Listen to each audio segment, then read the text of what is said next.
ठीक है, देखो इस पे एक क्वेश्चन ये है कि सपोज यहाँ पर एक ग्लास वेसल है या ग्लास का कंटेनर है और इसमें आपने पूरा मर्क्यूरी भर दिया है ना। दिस इज द मर्क्यूरी और ये कितने डिग्री सेल्सियस टेम्परेचर पे आपने रख दिया, मान लो इसको 20 डिग्री सेल्सियस पे पूरा भरा हुआ है। और ये कितना लीटर अमाउंट है अभी इसका, इट इज 1 लीटर। ठीक है, एक ग्लास वेसल में आपने मर्क्यूरी को रख दिया है और पूरा 1 लीटर का जो कंटेनर है ना पूरा फुल है। अगर हम टेम्परेचर को 20 डिग्री सेल्सियस से 100 डिग्री सेल्सियस तक अगर इंक्रीज करते हैं तो कितना मर्क्यूरी ओवरफ्लो करेगा या कितना लेवल डिक्रीज करेगा ये बताना है। ठीक है, तो क्वेश्चन ये है कि if temperature increase from 20 to 100 degree Celsius, find amount of mercury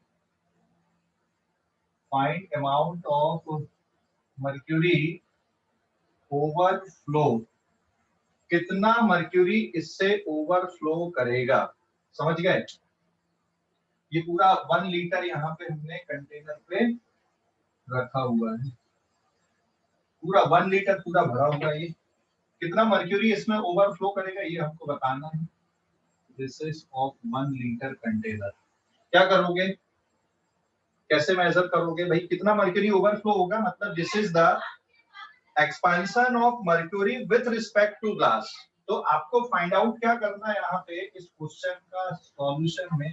भाई आप गर्म करोगे तो मर्क्यूरी भी एक्सपांड होगा और ग्लास भी एक्सपांड हो रहा है यहाँ पे। ठीक है, मर्क्यूरी भी एक्सपांड हो रहा है, ग्लास भी एक्सपांड हो रहा है। तो यहाँ पे हम ये लिख दें कि जो चेंज है वॉल्यूम पे, so volume of mercury will be given by, mercury में एक्सपांशन अगर अपन देखें तो मर्क्यूरी का एक्सपांशन आएगा V not into 1 plus gamma H G into delta T.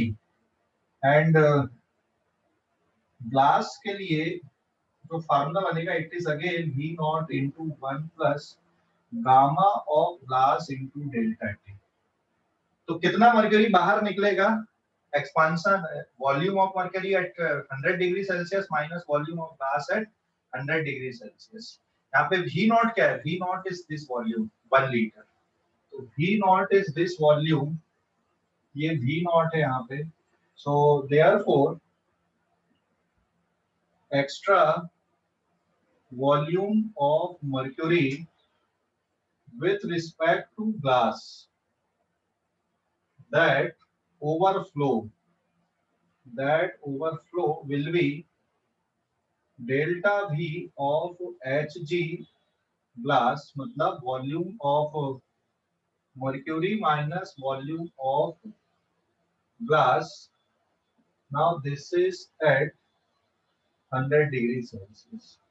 तो जब आप इनको सब्स्टिट्यूट कर दोगे तो V नॉट कॉमन आ जाएगा आपका, इसमें आप मल्टीप्लाई करोगे it is V not plus V not of, direct भी कर सकते हो, डायरेक्ट हमने फार्मूला किया हुआ है, आप डायरेक्ट इक्वेशन से भी सॉल्व कर सकते हो यहाँ पे, और डायरेक्ट नहीं कर रहे हैं तो अलग अलग वॉल्यूम कैलकुलेट करके भी कर सकते हो।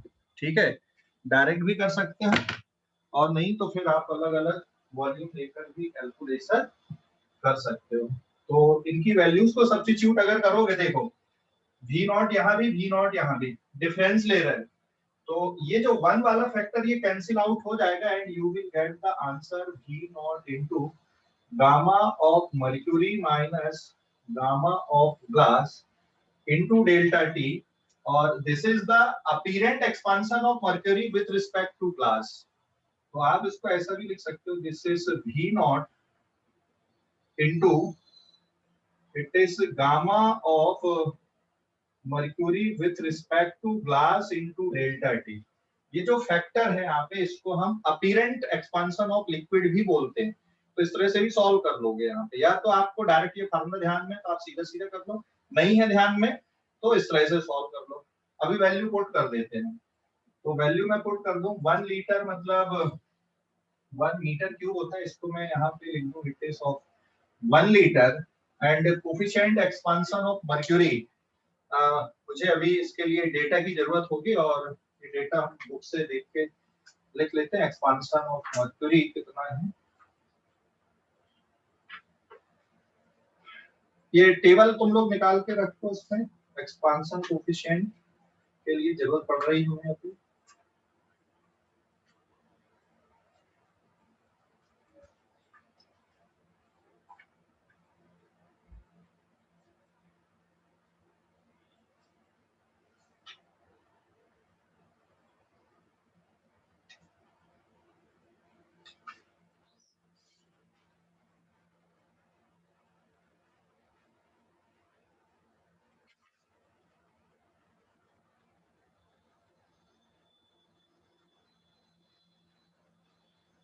ग्लास के लिए लीनियर एक्सपांशन दिया हुआ है। ग्लास का लीनियर एक्सपांशन 9 इंटू 10⁻⁶ पर डिग्री सेल्सियस। इस पे क्वेश्चन पे गिवन है alpha of glass is 9 into 10⁻⁶ पर degree Celsius and expansion of mercury.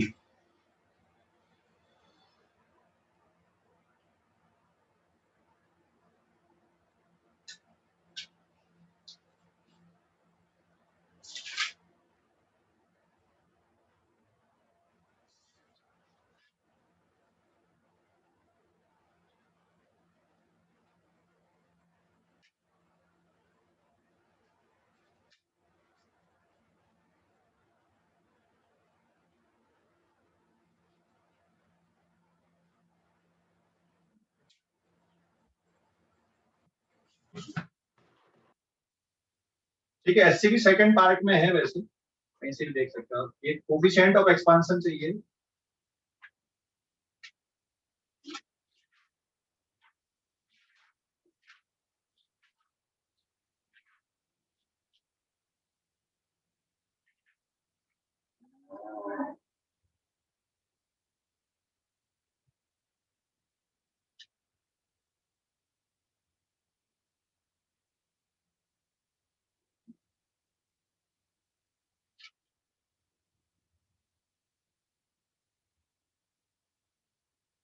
1.8 into 10⁻⁻⁴ पर degree Celsius and coefficient linear expansion of glass 1.8 into 10⁻⁻6। ये यहाँ पे है ग्लास के लिए 1.8 into 10⁻⁻6 and volume expansion of mercury. Mercury का जो coefficient of volume expansion it is 1.8 into 10⁻⁻⁴ पर डिग्री सेल्सियस। ठीक है, चलो हमारा काम हो गया। अभी इसमें ध्यान देना, ये वैल्यू आ गई आपकी 1 litre. Coefficient of volume expansion of mercury 1.8 10⁻⁻6 minus alpha दिया हुआ है ग्लास के लिए, हमें क्या चाहिए यहाँ पे, गामा चाहिए। तो गामा के लिए क्या कर दोगे आप, गामा निकालने के लिए इट इज 3 टाइम्स, तो gamma of glass is 3 times alpha of glass. तो ये बन जाएगा आपका 5.4 है ना, इंटू 10⁻⁻6 और ये -4 है यहाँ पे, ठीक है, इंटू डेल्टा टी। और अभी हम इसको सिंप्लीफाई कर देते, इट इज 1 लीटर एंड यहाँ -6 है, यहाँ -4 है, तो इसको भी -4 हम बना देते भाई। इट इज 1.8 माइनस, यहाँ पे 2 जीरो शिफ्ट और करना पड़ेगा, इट इज 54 एंड अब ये हो जाएगा पूरा 10⁻⁻ आपका -4 and delta T is temperature difference 100 - 20, so it is 100 - 20। तो फाइनल आंसर आपका लीटर में आ जाएगा, पर डिग्री सेल्सियस वाला टर्म आपका कट जाएगा। So it is 1.8 in, sorry, sir point के बाद एक ही जीरो आएगा। क्या बेटा? पॉइंट के बाद एक ही जीरो आएगा, 0.054। हाँ सर। हाँ 0.05, एक ही जीरो बनेगा। इट इज 0.05, तो सब्ट्रैक्ट करने पे कितना बचेगा यहाँ पर? 8054, 1.800 एंड माइनस 0.054, ये 6 बचा। यहाँ पे कितना बच रहा है? 9 क्या 4, यहाँ पे बचा 7। So it is 1 into 0.756 into 10 to the power -4 into 80 litre. इसको सॉल्व कर लोगे, आंसर लीटर में आ जाएगा। और इसको मिलीलीटर में भी कन्वर्ट कर लोगे, है ना? जैसे 1000 litre is 1 millilitre, sorry 1000 millilitre 1 litre होता है, तो उसको मिलीलीटर में कन्वर्ट कर सकते हो। समझ गए कि नहीं? हेलो, अरे समझ गए?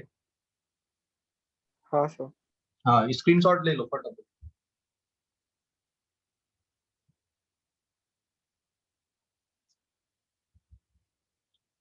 ले लिए? चलो आगे बढ़ते हैं, अगले क्वेश्चन की तरफ जाते हैं।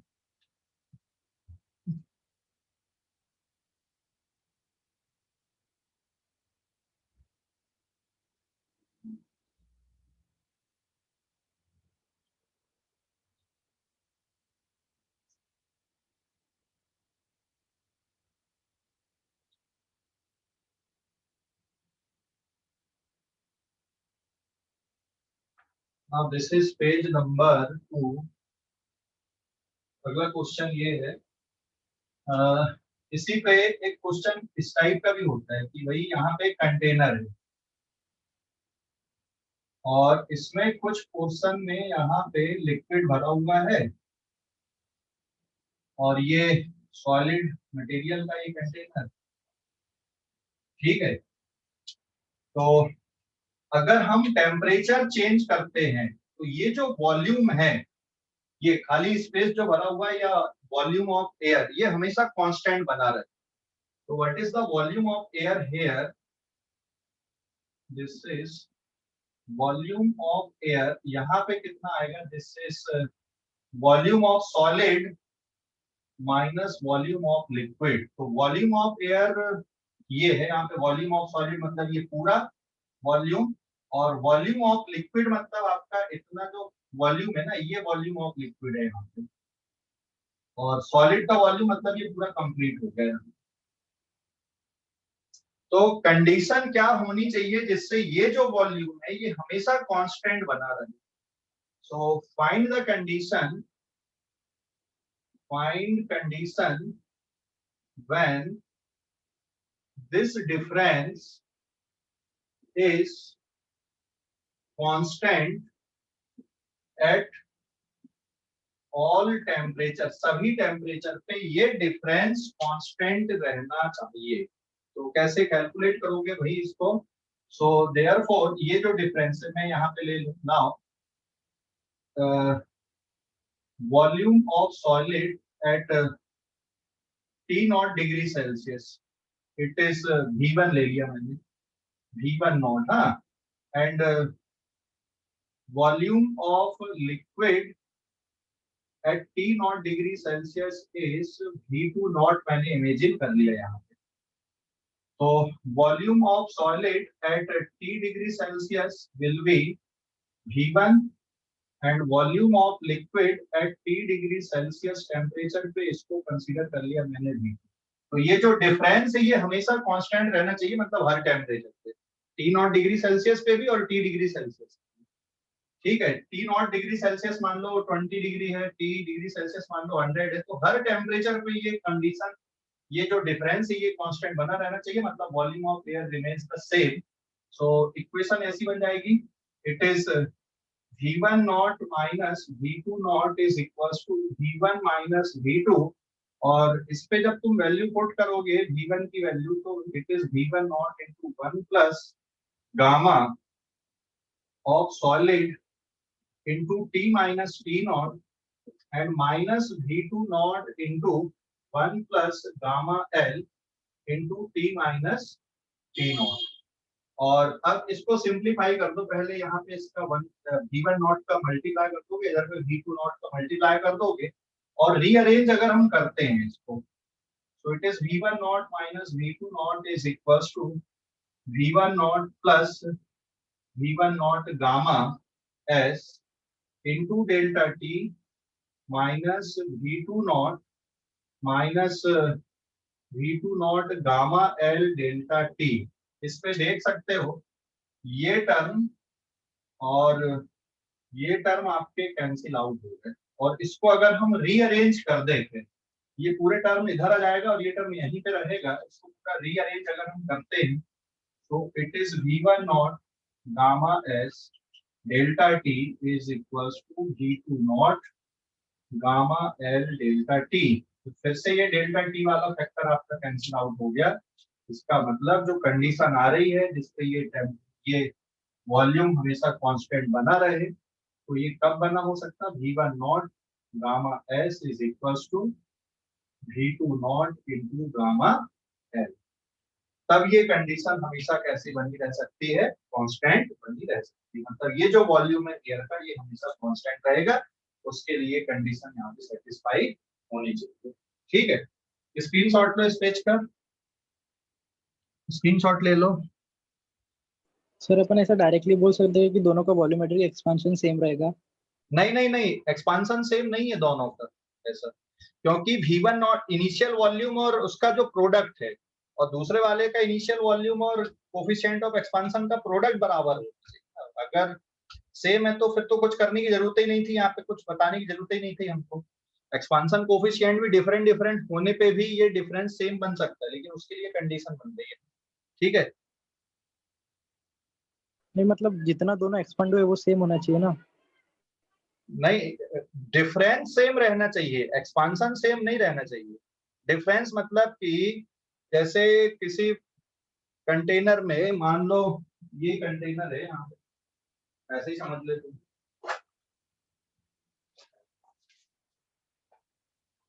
ऐसे ये कंटेनर दिख रहा है ना तुमको खाली ना, मान लो इसमें यहाँ तक लिक्विड भरा हुआ फॉर एग्जाम्पल, और बाकी का स्पेस कैसा यहाँ तक का खाली, ये हमने पैक कर दिया।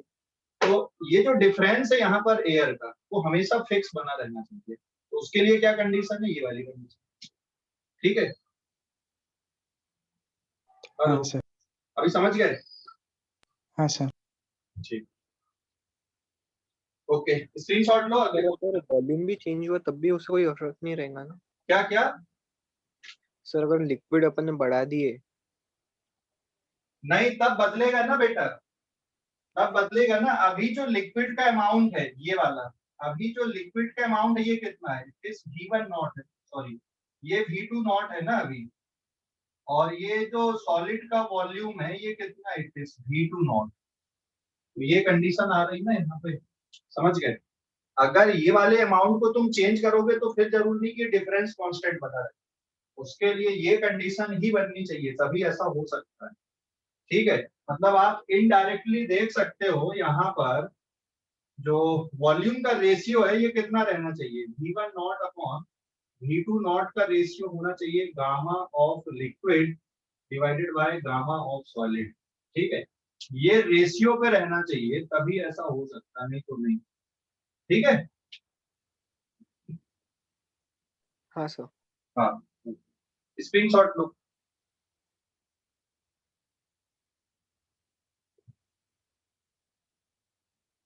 ऐसे ही ये रॉड के लिए भी होता है ना।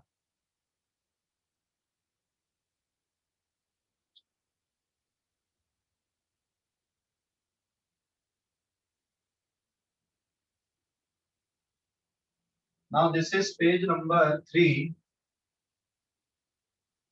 ऐसे ये रॉड के लिए भी हम ये डिफरेंस लिखते हैं यहाँ पे फॉर एग्जांपल। जैसे मान लो ये दो अलग अलग मटेरियल की रॉड है, ठीक है, दो अलग अलग मटेरियल, सपोज एक है एल्युमिनियम और एक हमने ले लिया यहाँ पे कॉपर। ठीक है, और अभी जो टेम्परेचर है ये T0 डिग्री सेल्सियस है। तो इसकी जो लेंथ है ये अभी सपोज एल्युमिनियम रॉड की कुछ लेंथ ले लूं मैं यहाँ पर, L1 नॉट और इस कॉपर रॉड की लेंथ L2 नॉट है। और अभी जो लेंथ में डिफरेंस है यहाँ पे, अभी ये डिफरेंस कितना दिख रहा है यहाँ पे, ये डिफरेंस है दोनों की लेंथ, ठीक है। It is delta L L2 not minus L1 not, बराबर है। समझ गए कि नहीं? तो क्या कंडीशन होनी चाहिए कि ये जो डिफरेंस है लेंथ में ये हमेशा कांस्टेंट बना रहे, मतलब T0 डिग्री सेल्सियस पे भी यही रहे और बाकी कोई और टेम्परेचर पे भी ये डिफरेंस कैसा बना रहे, यहाँ पे कांस्टेंट बना रहे। So find the condition so that, find condition so that delta L is constant at all temperature, सभी टेम्परेचर पे ये कांस्टेंट रहे, ठीक है। सभी टेम्परेचर पे ये कांस्टेंट रहना चाहिए। तो क्या कंडीशन यहाँ पे जनरेट होती है, तो कैलकुलेशन कैसे कर लोगे, इसका भी सॉल्यूशन ऐसे ही आ जाएगा। डेल्टा एल कांस्टेंट, तो यहाँ डायरेक्ट लिख दो delta L at T0 degree Celsius is equal to delta L at T degree Celsius, दोनों टेम्परेचर पे सेम रहना चाहिए। So it is L2 not minus L1 not, और ये हो जाएगा अभी L2 इंटू 1 प्लस इसका जो कोफिशिएंट ऑफ एक्सपेंशन है ये अल्फा 2 है और इसका coefficient of expansion alpha 1, it is alpha 2 delta T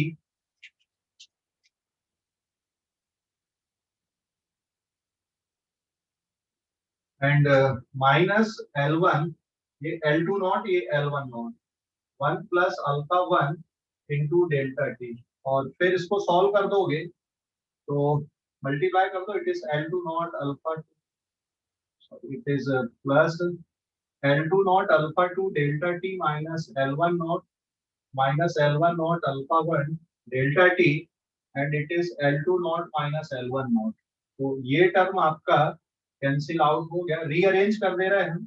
L2 not alpha 2 delta T is equal to L1 not alpha 1 delta T, ये टर्म हो गया कैंसिल। तो ये कंडीशन भी ऐसी आ रही है यहाँ पे, L2 not alpha 2 L1 not alpha 1।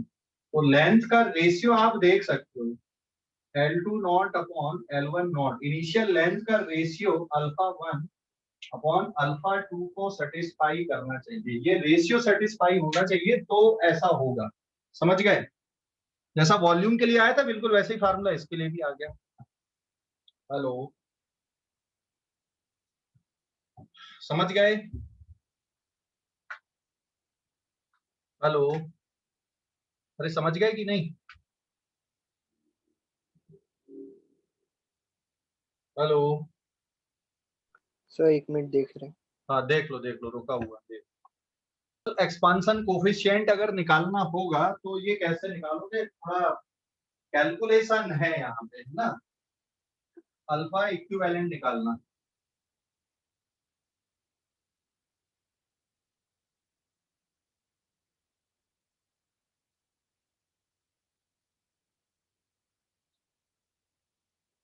now this is page number 4,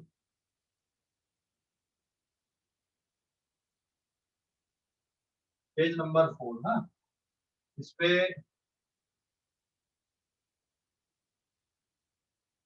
equivalent alpha,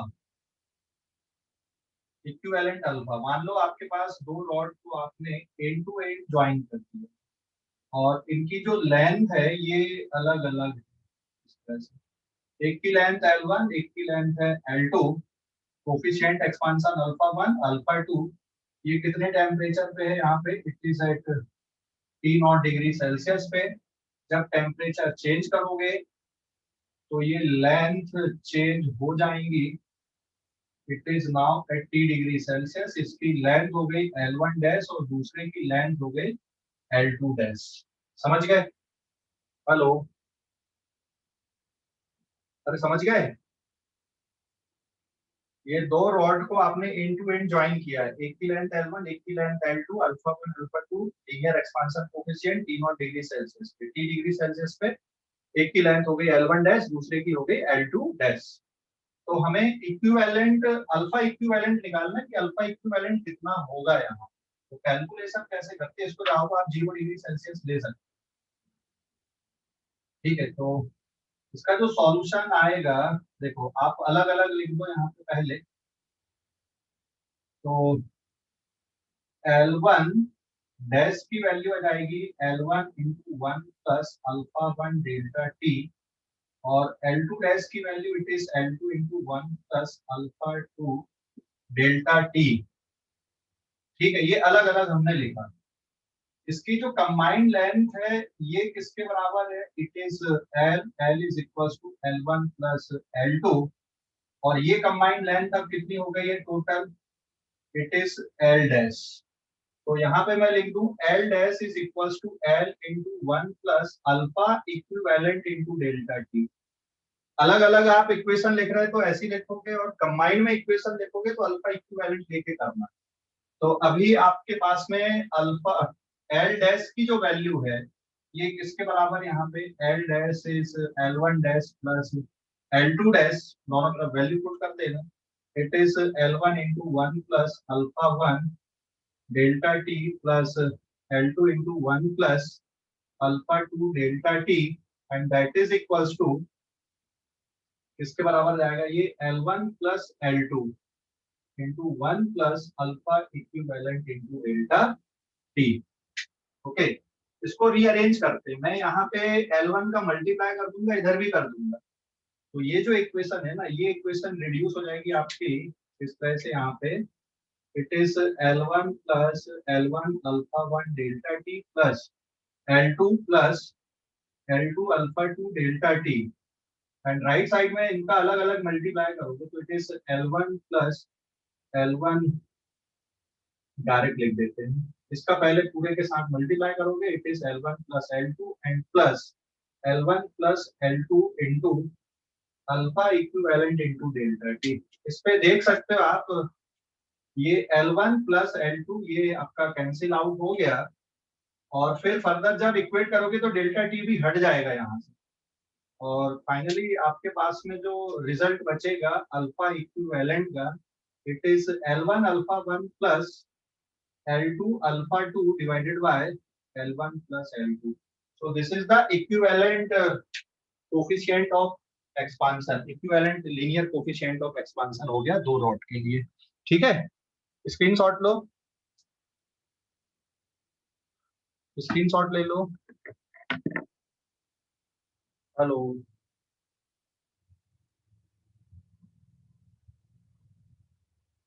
screenshot ले लो बेटा।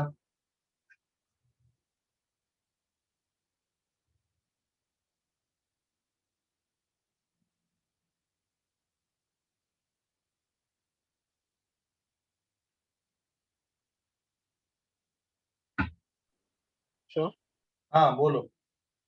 सर और एक बार कंडीशन रिपीट की ना, अपन को क्या करना था इसमें? अरे इसमें अल्फा इक्विवेलेंट निकालना, जैसे तुमने इक्विवेलेंट थर्मल कंडक्टिविटी निकाले थे ना, याद है? हाँ सर, हाँ सर। वैसे ही है, अगर दो रॉड को एंड टू एंड ज्वाइन कर दें तो equivalent linear coefficient of expansion कितना आएगा। सर मतलब सर अल्फा निकालना था क्या यहाँ पे? हाँ, अल्फा इक्विवेलेंट निकालना था। ठीक है, हाँ सर। ले लो स्क्रीनशॉट, ले लो इस पेज में।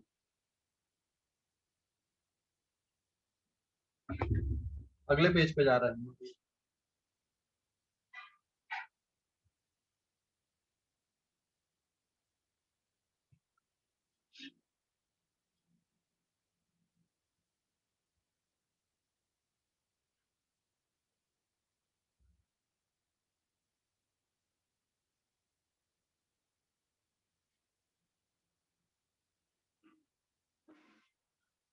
Now this is page number 5,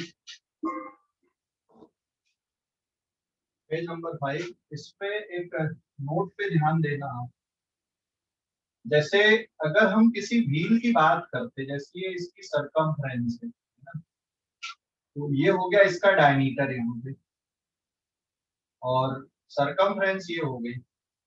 तो इसकी जो सरकमफ्रेंस है इट इज 2 पाई r, या फिर पाई इंटू डी लिख सकते हो आप।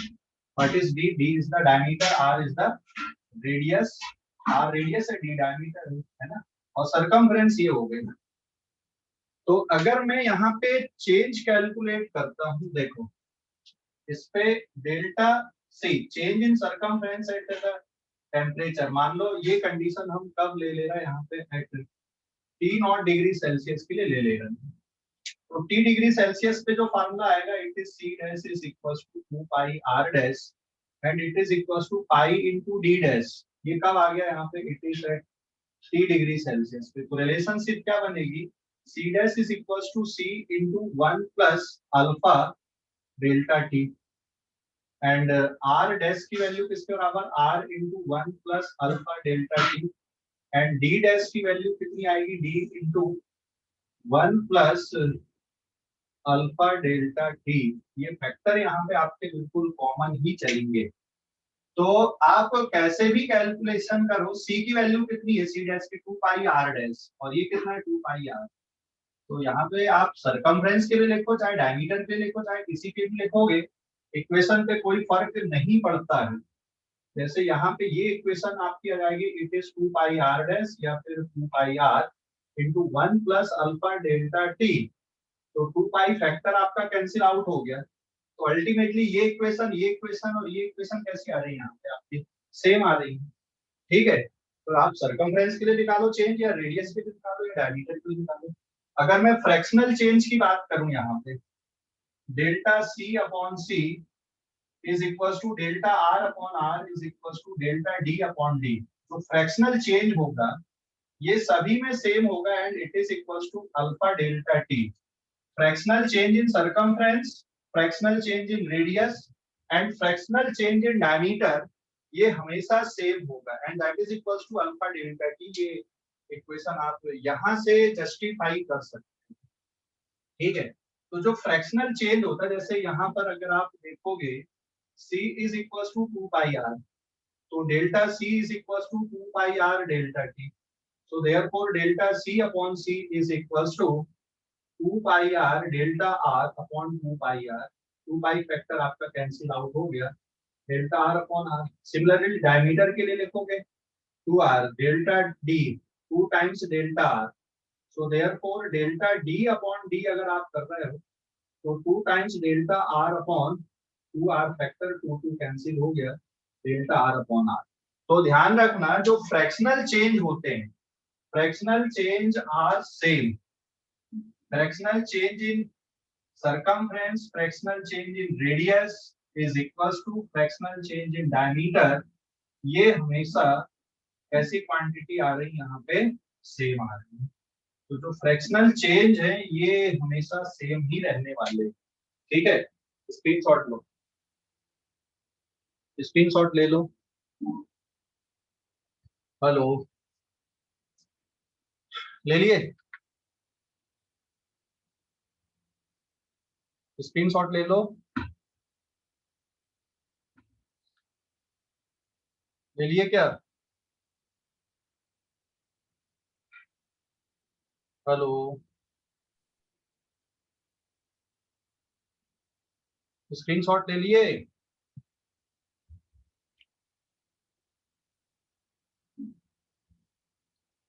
फिर पेज नंबर 6,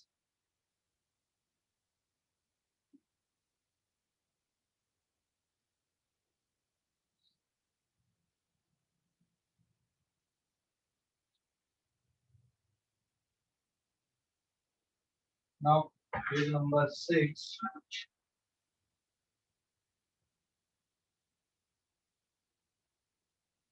तुमने देखा होगा पहले जो लकड़ी के पहिए देखा कभी कि नहीं, रथ में, चैरियट में, या पुराने जमाने पे जो बैलगाड़ियां होती थी।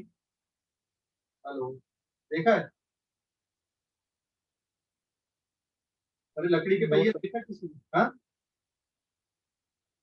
No sir. नहीं देखा। रथ के पहिए देखा, रथ, चैरियट? सब पिक्चर में देखा है। हाँ पिक्चर में ही, मतलब ओरिजिनल में तो अभी देखा नहीं होगा। देखा पिक्चर? हाँ सर। लकड़ी का पहिया होता लेकिन बाहर से जो फ्रेम होता वो किसका होता, आयरन का फ्रेम होता उसमें। तो जो व्हील होता, वुडन व्हील, वुडन व्हील में ऐसा करते हैं कुछ अरेंजमेंट कि ये पूरा वुडन व्हील बना देते हैं।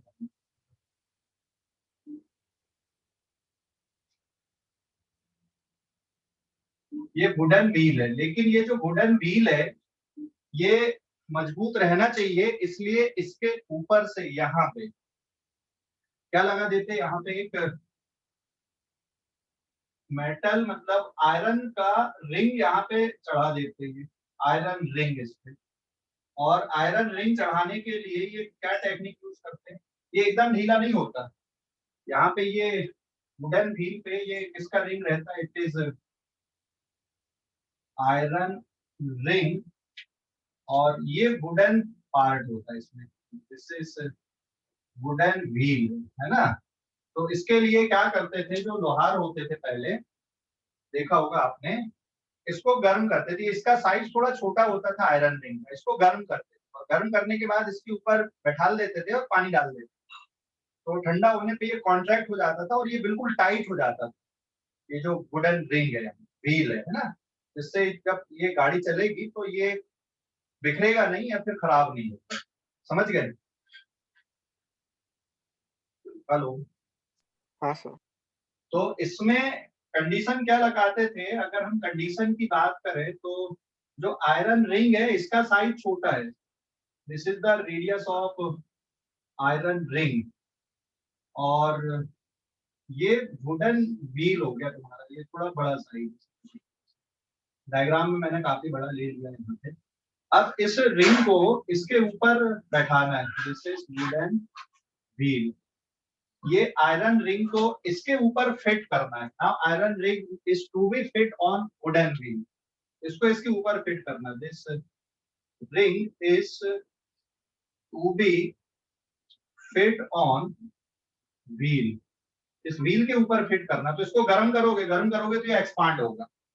तो इक्वेशन कैसी जमाना है, यहाँ पर आप डायमीटर से भी कर सकते हो। इसका डायमीटर मान लो डी है, इसका वुडन व्हील का ये डी नॉट है, और इसका जो डायमीटर है आयरन का ये डी एफ ही है या डी नॉट।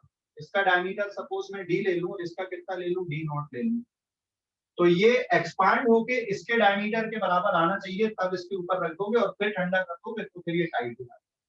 तो कितना टेम्परेचर में चेंज हम लेके आए जिससे ये कंडीशन जनरेट हो, तो इक्वेशन क्या बनेगी, देखो, it is the final diameter, ये ओरिजिनल डायमीटर है, and it is 1 plus alpha of iron into delta T. आप इस तरह से कैलकुलेशन कर, तो this is the diameter of wooden wheel, this is the diameter of iron ring, और फिर ये कंडीशन आपने लिख दिया यहाँ पे, तब ये इसके ऊपर फिट होता है। तो कंडीशन ऐसी बनती है, क्वेश्चंस बन जाते, कभी देखना क्वेश्चन आ जाते हैं ऐसे। स्क्रीनशॉट लो इस पेज का, समझ गए कॉन्सेप्ट, कैलकुलेशन का तरीका समझ गए? हेलो, कैलकुलेशन का मेथड समझ गए? स्क्रीनशॉट ले लो इस पेज का।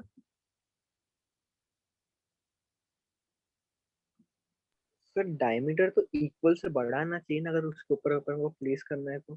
क्या बेटा?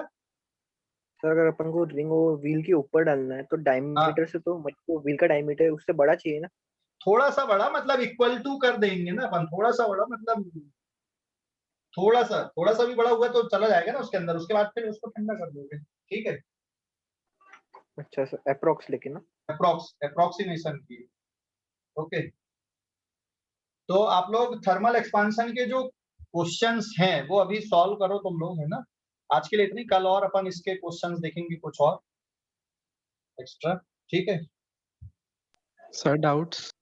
हाँ, अभी जिनको डाउट है वो रुक जाए, बाकी बच्चे लीव कर सकते हैं।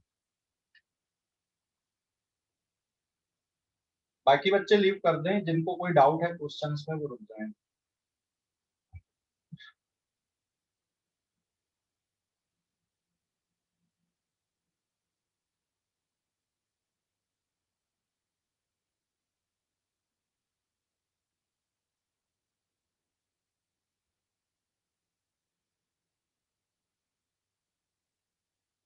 हाँ बोलो अभी डाउट। सर वो भेजा था ना। अच्छा, कल वाला डाउट दे रहा ना। हाँ सर। ठीक है, बता रहा हूँ।